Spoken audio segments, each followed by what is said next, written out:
बोल सांचे दरबार की जय। जय जगत जननी माता जी ट्वाडी सदा ही जय। बोल मेरे दिल वाली सरकार की जय। सिया राम सिया राम। नाम दिलीप सिंह बल भारो, तब तापन तब होए सुधारो। मत खालसे चमके दीप, दिलीप सिंह राजन सरपीर। ना मैं जाऊं मंदिर मस्जिद, ना जाऊं राम कृष्णा, मैं तो जानूं अपने दिलीप जी को, जो कर दे मेरी तृष्णा। संगत जी, मेरे सतगुरु के चरणों से रहमतों का झरना बहता रहता, पर बरसता उसी पर है जिसका मन जय सिया राम कहता रहता है। संगत जी, आप सभी को जय सिया राम जय सिया राम। साथ संगत जी, आज जो साखी मैंने ली है वो कहते हैं कि मेरे हजूर गरीबों और दौलत के नहीं, भक्तों का भाव देखते हैं।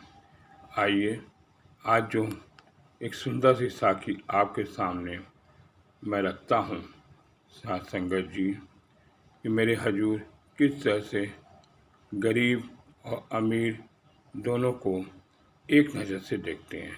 बहुत से आते हैं लोग दिखावा करते हैं, लेकिन मेरे हजूर को दिखावा बिल्कुल पसंद नहीं है। वो गरीबों का भी ख्याल रखते हैं और पैसे वालों को भी देखते हैं।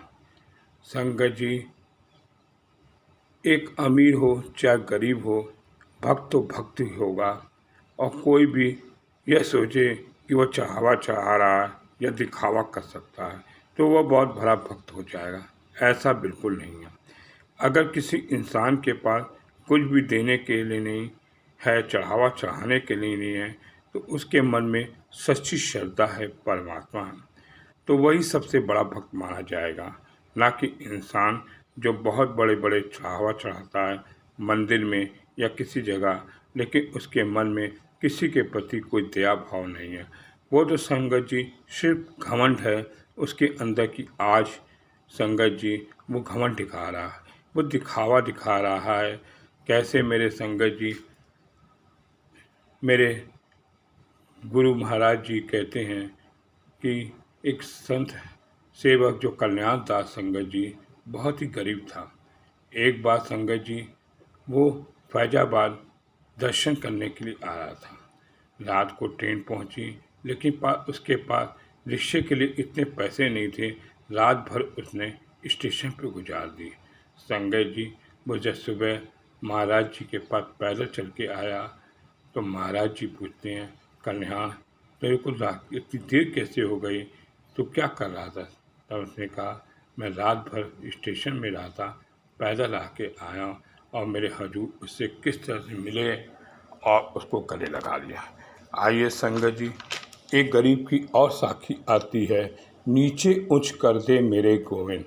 साखी संगत जी, अकालगढ़ में हजूर को दर्शन करने वाले गुजरात के गांव में रहने वाले दो सेवक आए। श्री हजूर जी का दरबार लगा था।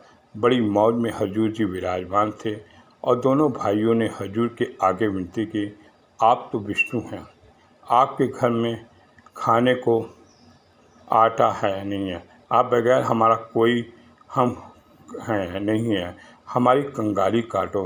महाराज जी उनके फटे कपड़े देखकर बड़े ही विभीत हुए और फरमाया, 2 दिन के बाद तुम अमीर हो जाओगे, पर मेरा हुक्म मानकर अमृतसर चले जाओ। बस यहाँ से स्नान करके मत्था टेक कर वापस परिक्रमा करो, जाओ। एक मैले से कपड़े की एक पोटली तुम्हें गिरी हुई नज़र मिलेगी, उसको चुपके से उठा लेना और वहाँ पर उसको खोलना नहीं। उसमें सोने के जेवर होंगे, उससे काम धंधा शुरू करो, पर एक शर्त है कि तुम इन पैसों से शराब मांस नहीं खाना। कोई काम धंधा शुरू करके कर दो, बरकत मैंने डाल दी है। उस वक़्त 2 रुपये में अकालगढ़ से अमृतसर जाया करते थे। ऐसा ही हुआ, जब वो गुरुद्वारे में परिक्रमा कर रहे थे तो भगवान ने उनका सोना किसका था वह पोटली उठा ली और वापस गुजरात आकर गुजरावाला आका संग सोना बेचकर अपना कारोबार शुरू किया। आजकल वह बहुत अमीर हैं और फैजाबाद में रहते हैं। मेरे हजूर की कृपा एक दिन में उनको कंगाली कर देती। हे गुरु भाइयों, ये काम मेरे पूर्ण सद्गुरु ही कर सकता है, पाखंडी साधु नहीं कर सकता। गुरवाणी कहती है, कीड़ा धाप धेवे पातशाही, लश्कर करे स्वाहा। हम सब धन मिलने के बाद अहंकार के बस में आकर गुरु कृपा को भूल जाते हैं कि मेरे सद्गुरु कितने दयालु हैं, मेरे सद्गुरु कितने दयालु हैं। हजूर कहते हैं, मैं गरीबा दा नवाज हूँ। संगत जी, हम अपनी गरीबी के लिए रोते जरूर हैं, लेकिन मेरे हजूर पता नहीं किस किस गरीबी में कितनी हमारी काट दे देते हैं, समय आने पे कितना हमारा स्थान करते हैं। तभी तो संगत जी कहते हैं कि माली जो है रोज़ पौधे पे पानी देता है, लेकिन फसल तो संगत जी, फल तो एक मौसम आएगा तभी उगेगा। हमें अपने मन के सिमरन करना चाहिए। हम सिमरन करते रहें। हे मेरे बाबा जी, हम पर कब कृपा कर देंगे हम नहीं जानते। आज हम गरीब हैं, कल हम अमीर भी हो जाएंगे। ये मेरे बाबा जी के हाथ में। बाबा जी हमें सदा सुखी रखें और हमेशा सुखी रखें। हम अपने हजूर बाबा जी की गुणगान में हमेशा गाते रहें और सिमरन करते रहें, और सिमरन ही संगत जी हमारी भक्ति है। बोल सांचे दरबार की जय।